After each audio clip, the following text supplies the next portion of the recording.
I'm breathing underwater, I'm weightless through space. I'm soaring like an eagle all over this place. Creatures most will never see are waiting there to look at me, and all I gotta do is breathe underwater. Okay, right off the bat, we have a problem. The title says no escape. But we know there's another episode next week, so obviously they did escape. That means the title is a lie. I'm going to reveal something that I've never told you folks before. The one thing in this world that I absolutely cannot tolerate is being lied to. Everybody gets one chance to lie to me, and if they use it, I will not trust them again and may not even speak to them again. If you're thinking I must have some deep psychological scars that make me this way, you're right. What they are is none of your business, but they're definitely there. Now, I'm goofing around about the episode's title. It's a bit of an exaggeration to catch your eye and make you want to watch. This is just a harmless hyperbole.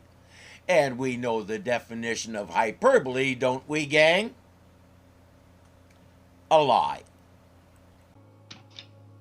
Control room, any sign yet of the undersea lab? Negative, Admiral. But there's an unidentified sub playing tag with us. She's ignored our recognition signals, and she's running silent. It also appears to be running blind because it's coming right at them. Everybody brace yourselves. Stand by for...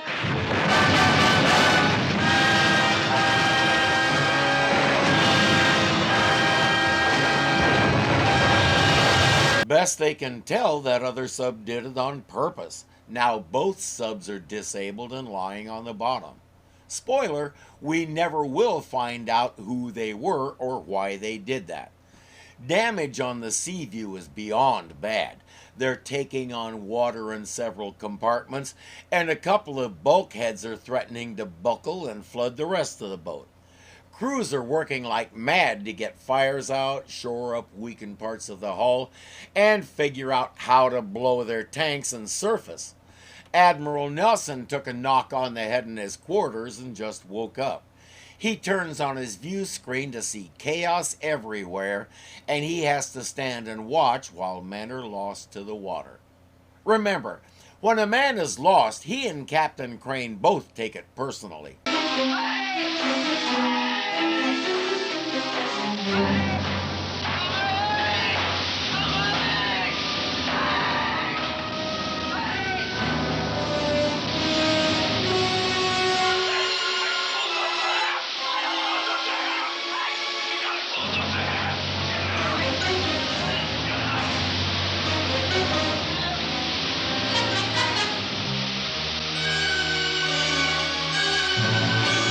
It was touch and go there for a moment, but we took care of the important part. His hat stayed on.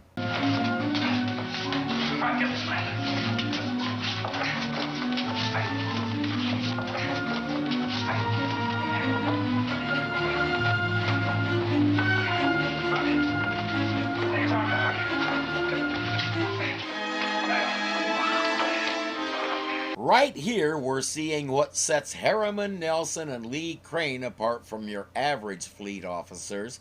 They're not going to ask you to get your hands any dirtier than they're willing to get their own.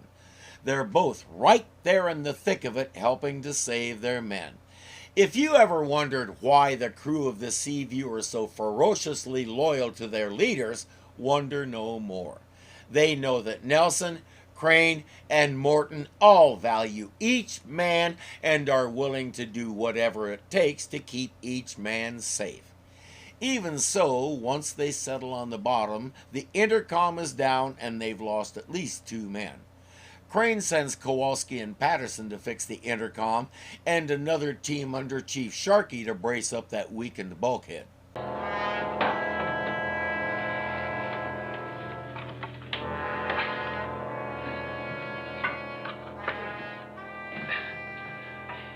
Widget in sight. If this bulkhead goes, we're all dead. How about you come up here and figure out how to swing a hammer in a space this big? It amazes me.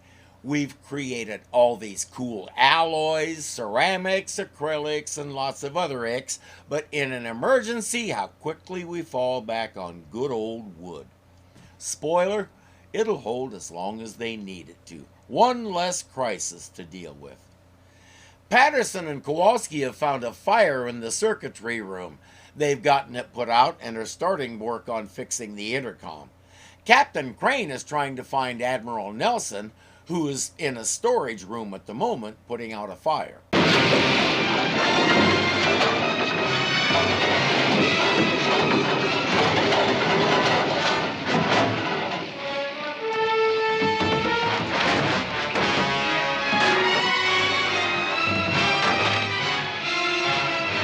Did you know you can drown in 2 inches of water? All it takes is enough to cover your face. Fortunately, he fell on a coil of rope, so his breathing apparatus is still working properly. Eventually, Captain Crane finds him and gets him out. What happened to him, sir? Thanks, Lee. You'll be okay. No, I'm all right now. Now, you better take it easy, boy. No. I tell you, I'm all right.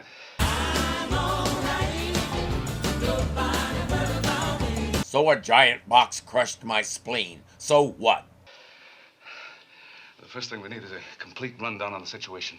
Have you got it? Not yet. With the intercom out, it's slow work. Sir, about the intercom. Yes. We found a short in the main line. That's what caused the fire. Well, how long to repair? All we have to do is splice in a new section of cable. It shouldn't take more than a few minutes. Then jump to it. We need that intercom. With the intercom repaired, they have a complete picture. 3 compartments flooded, including the engine room. 12 men missing, presumed dead, 4 men injured. The big question is still, can we get off the bottom? Both the engines and the ballast tank pumps are out of commission. The first job is to get those pumps working fast. I've already got full crews on the job, but it could take them until morning. Do we have that much time? There's no more than 6 hours of air. They can't call for help. Something is jamming all their communications, including sonar. They have no idea what the status of the other sub is. The main priority is the ballast pumps. We found a jammed gear in the starboard tanks. We can't do anything until we free it, sir. Where's the jam gear? Between frames 51 and 53, sir. 51 and 53, well, it's almost impossible to get any gears at that point. Yes, sir, we sure found that out. We sent a man through the main circuit to reach it. You let a man crawl through there? Yes, sir, he volunteered. Well, he knows there are high-voltage wires running through there. Yes? Volunteer is Clark, the best electrician's mate we have in the cruiser. Why would you send an electrician to work a gear loose? Still, we haven't seen Clark in a long time. It's no surprise that he volunteered to do this. He's been Mr. Deathwish for as long as we've known him. Despite their Spitzen und Sparken, he's reached the gear.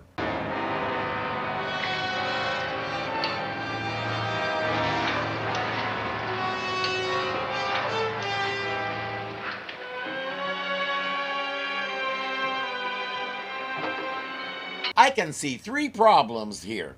First, your wrench is adjusted too wide. Second, you don't have a good angle on that bolt head. Third and most important, I have a feeling reaching through the gear like that is a bad idea.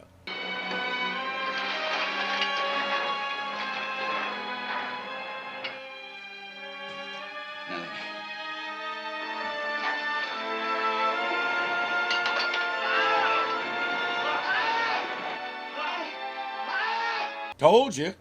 Captain Crane heads in to get him past the same Spitzen und Sparken and everything else. Again, he didn't tell a crewman to get in there, he's doing it himself. Because, as I said, he takes any threat to his crew personally.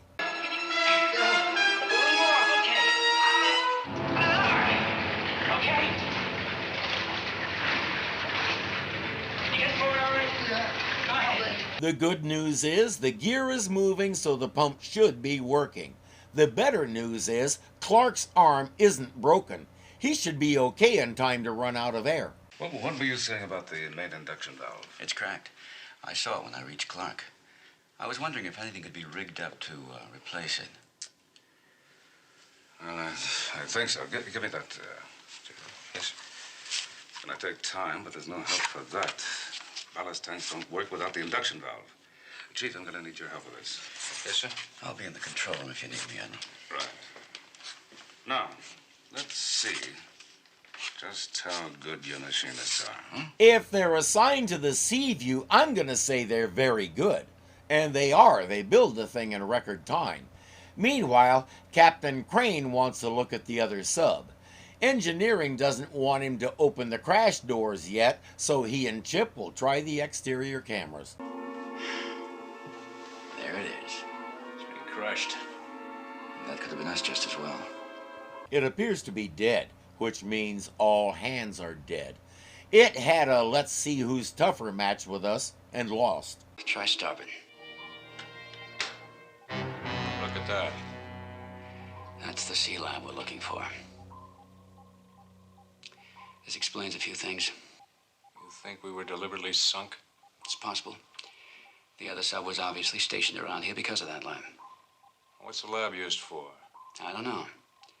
But whatever it is, somebody's going to a lot of trouble to keep it a secret. That's why they were investigating it. Nobody knows who put it there or what it's doing. Yet another spoiler, it'll stay that way. The jammer that's blocking their communications is undoubtedly coming from there too. Their mission is to find out what it's up to, and with no other way to find out, Captain Crane, Kowalski, and Patterson will have to get wet. I'm taking out a diving party. At this depth? With a special helium mixture in our tanks, we'll be all right. There'll be 3 of us. Get the necessary gear. Aye, sir. That's real. The folks who go way deep use what's called trimix. It's a balanced mixture of oxygen, helium, and something else I can't remember. The reason for the helium is it doesn't cause narcosis like nitrogen does, so you can stay clear-headed at depth. There are other advantages, but that would be the big one for me. I do not like narcosis. Anyway, Irwin is a little ahead of his time with this. Divers were only just beginning to experiment with different gas mixtures. Probably have an air supply in the sea lab. I want you to tap it so we can just keep alive till we finish repairs. We'll rip the air hose so we can pick it up just outside the escape hatch. Now, how much hose do we have? 2,500 feet. All right, fine, let's go. They're fairly sure the lab is uninhabited. Everything runs automatically and somebody comes to check on it now and then. That means it doesn't need the air that's inside it. They do. Hence the half-mile-long hose. Seaview to divers. This is Sharky. Can you read me, skipper? Loud and clear, Chief. He is not using helium. We've got a clear visual fix on the sea lab, and we're approaching the... Kowalski, Patterson, turn around, get back. Chief! Skipper, where are you? Can you still read me? Come in. It's all around us. It's no... If he wasn't doing the helium voice before, he probably is now. They still got the air hose. We can hook our end up to the winch and drag him back. No. The air hose is not strong enough. It'll just snap. Right idea, wrong direction, Chief. Hook your end to an air valve and pump it up like a balloon. Alternatively, they could use the hose if they reel it in like it's a rainbow trout that's heavier than your line is rated. Very carefully. Morton comes in and Sharky says that thing swallowed them. They're dead. Nelson says we don't know that. He should know. He's been swallowed by a whale before.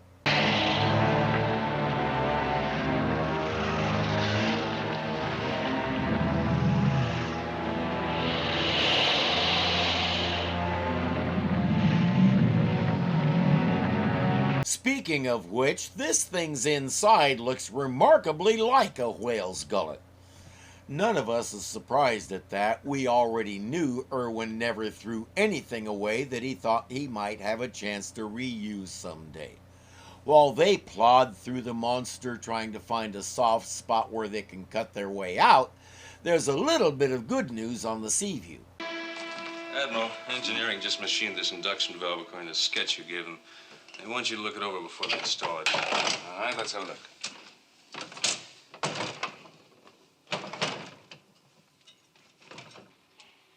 Will it work, sir? It should. If it works, they can get off the bottom and surface before the air runs out. What about that thing outside? I mean, we get off the bottom, it's liable to attack us the same way it did the diving party. I'm aware of that. That's why I want you to load deck missiles 1 and 4 and stand by, ready to fire. Deck missile, sir? It could blow that thing out there to bits. That is the general idea. You thought he was using them as a peace overture? Yeah, well, what about the skipper and the other two? It could kill them, too. I thought you were convinced they're already dead. Yes, sir, but... well, there still is a chance, you know. I mean... isn't there? Will you just load them? He already knows that, too. The guy leading that team is his best friend, not to say his brother from different parents. Installing the valve will be tricky, and a wrong move could start a fire and use up the little oxygen they have left.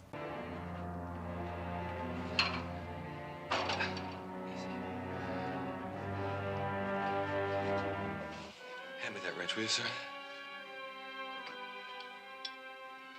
Be careful, don't take any chances.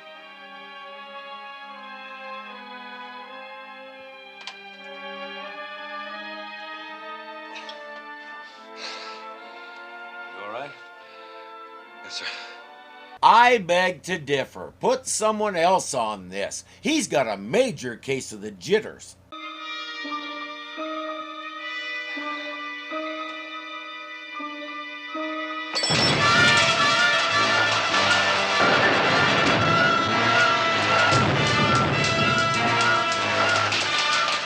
Don't say I didn't warn you.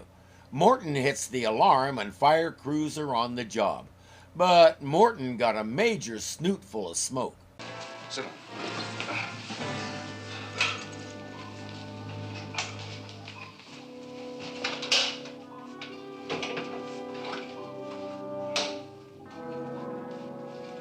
It's almost gone. We've had it. I'll breathe some of this. That's close to all the oxygen they have left. Nelson orders the crew to stay still, no moving around or talking. Then he calls Sharky. Chief, there are oxygen tanks in the diving gear locker. You're authorized to use them to stay on your feet. Me, sir? What about the men?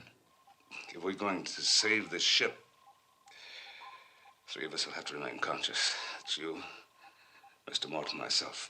That's me and Morton to drive the boat and you to fire the missiles. Aren't you glad you asked? Circuitry reports that the valve is installed and operational. Let's get out of here.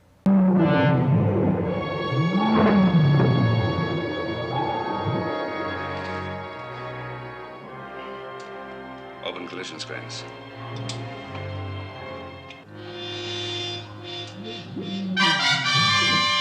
He gets the sub aligned right with that thing and tells Sharky, fire 1.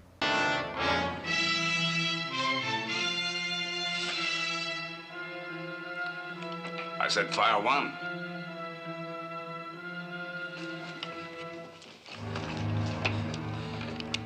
Admiral, the air hose. The air hose. What the devil are you talking about? We got one end down here. They got the other end inside that creature.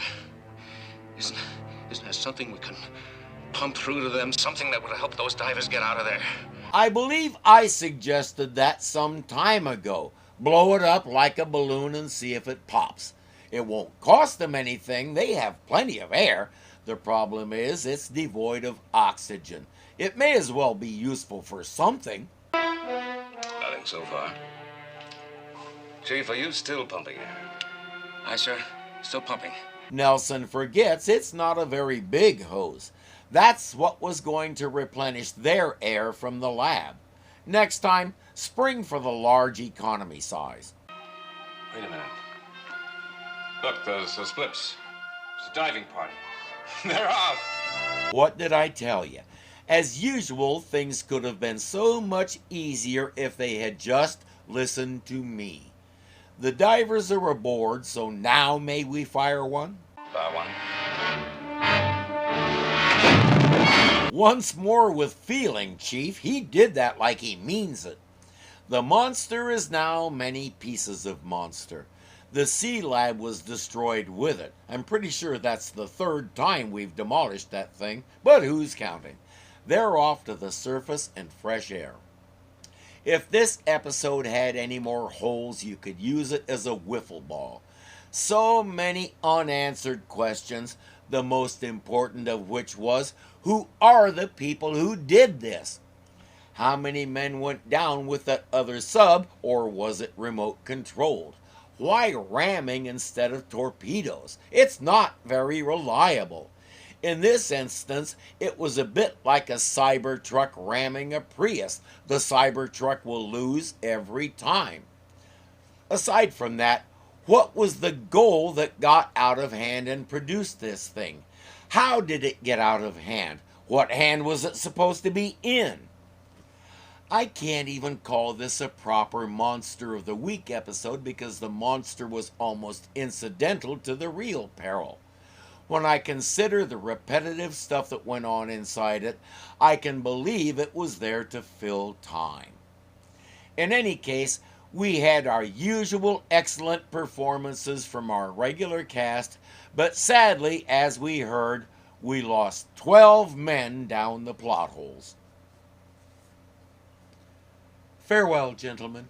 You deserved better. All I gotta do is breathe underwater. Breathe underwater. Breathe underwater.